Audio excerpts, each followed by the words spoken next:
Today, I want to talk to you about having affiliates represent your courses or your membership. First of all, anytime that you pay somebody outside of your company more than $600, as you might pay an affiliate, you need to file with the IRS because you need to get information from that person. Because if they earn more than $600 from you, the IRS wants to be notified about it because they're going to expect to pay taxes on that. So you need to have what's called a W-9 filled out with the individual or business tax ID. And at the end of the year, before January 31st of the next tax year, you need to file a 1099 to that individual because of the amount of commissions that you paid to them. And that is regardless of whether or not they're an individual or a corporation. If they're a corporation, it's pretty much assumed that they're going to account for it as income and pay on it. But you need to protect yourself as a business owner and have all of those things in line. How much commission am I supposed to pay? And, I guess really the answer is whatever you want to, but from a consistency or a industry standard, if you are selling or you're going to have people sell your course, you typically pay them a 40 to 50% commission. I know you're shocked.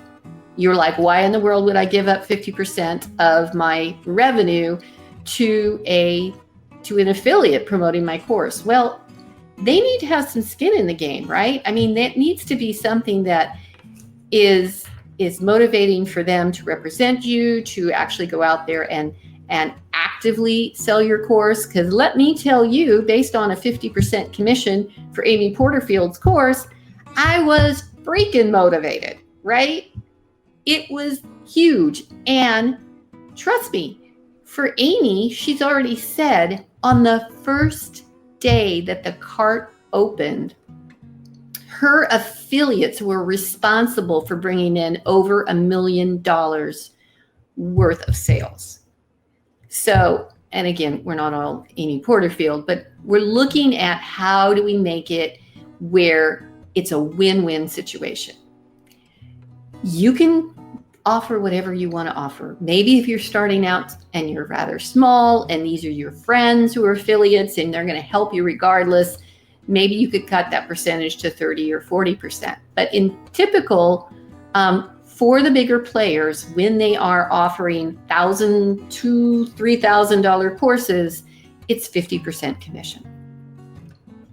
Now, when you're talking about a membership, now this is where it gets really kind of squishy. Stu McLaren, who is the person that is the go-to guy on memberships, he says it's typically 30% of the revenue that is generated by the new member that is referred by an affiliate, paid ongoing.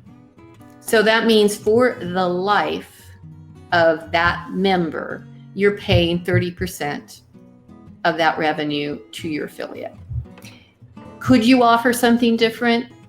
Of course. Again, the more motivation for an affiliate to work on your behalf and hopefully maybe participate in keeping that member, retaining that member as well, the more likely that is to happen because we're all creatures that are motivated, right? So maybe you would say you would pay 30% of the first year, or maybe you would say 40% of the first year, and then thereafter it would be ongoing, or there would be no affiliate commission. You can be as creative as you want to be. Again, just keeping in mind you're asking other people to sell for you, and you want to make it as easy as possible because you're obviously piggybacking on their reach, right? Their audience, their reach. And it can pay off handsomely, obviously. So that's it for this week. As always, share any comments as you're watching the replay. If there are topics that you'd like to see that I covered,